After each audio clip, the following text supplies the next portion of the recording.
Hello everyone. Today we are going to talk about token ring network. Token ring is a computer networking technology used to build local area networks. Token ring network connects all devices in a circle. It was an alternative to Ethernet. Unlike Ethernet, it uses a ring topology whereby data is sent from one device to the next and so on around the ring until it ends up back where it started. Token ring network uses a special 3-byte frame of data called a token that travels around the circle. It has three fields: start delimiter, access control, and end delimiter. Token is the symbol of authority for control of the transmission line. This token allows any device in the network to send data when the token arrives at that location or a host device that holds a token. For example, to send a message, a computer catches the token, attaches a message to it, and then lets it continue to move around the network. When another device on the network receives that token, it collects the message and the token is released when the receipt of the message is confirmed. Let me give you a brief history of token ring network. It was introduced by IBM in 1984 and standardized in 1989 as IEEE 802.5. Use of token ring networks started declining in the 1990s. Today they are considered inactive and outdated. Enterprise organizations gradually phased out token ring network and adopted Ethernet technology, which dominates local area network designs today. IEEE 802.5 working group is now listed as disbanded. Token rings were popular because they worked well with large amounts of traffic, but they were not well suited to large networks, particularly if those networks were spread widely. Transmission speed of token ring network was 4 to 16 megabits per second, whereas Ethernet is providing up to 10 gigabits per second. Pretty awesome.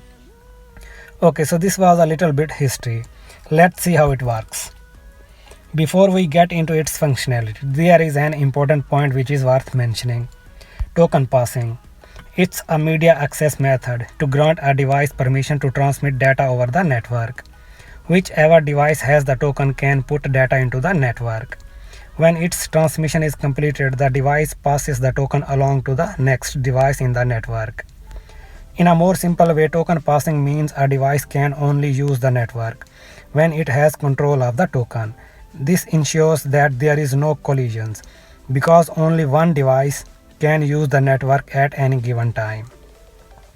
Alright, let's get into its details. At the start, a free token circulates on the ring. This is a data frame.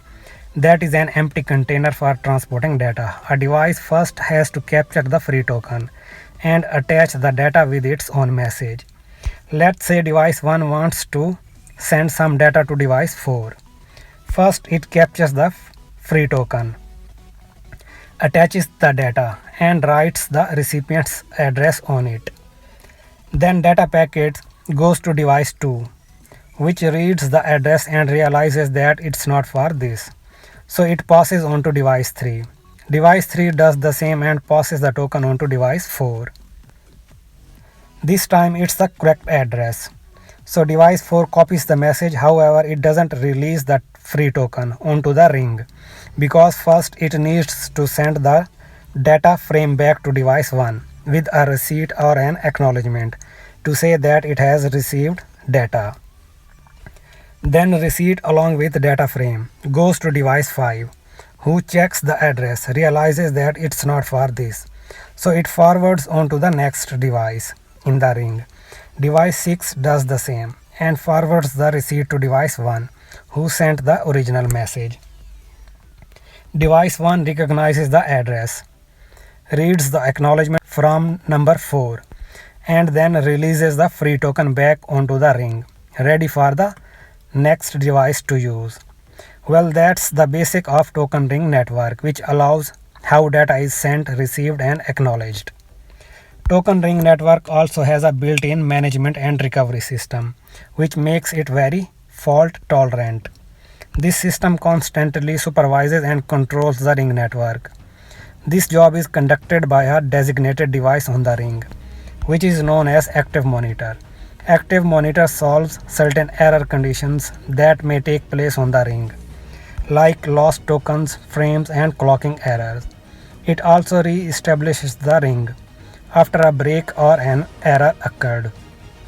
Active monitor performs ring polling every 7 seconds and ring cleanses when there appears to be a problem. Ring polling allows all devices on the network to find out who is participating in the ring and to learn the address of their nearest active upstream neighbor. Each device knows the address of its nearest active upstream neighbor. This is an important function in a token ring network as it updates the information required to re-establish itself when devices enter or leave.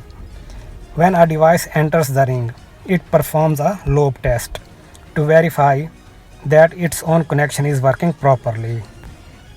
If a problem occurs anywhere on the ring, the device that is immediately after the fault will stop receiving signals. If this situation continues for a short period of time, it begins a recovery procedure, which assumes that its nearest active upstream neighbor is at fault. The outcome of this procedure either removes its neighbor from the ring or it removes itself. Alright, so this was all about token ring network. Thanks for watching. Please subscribe.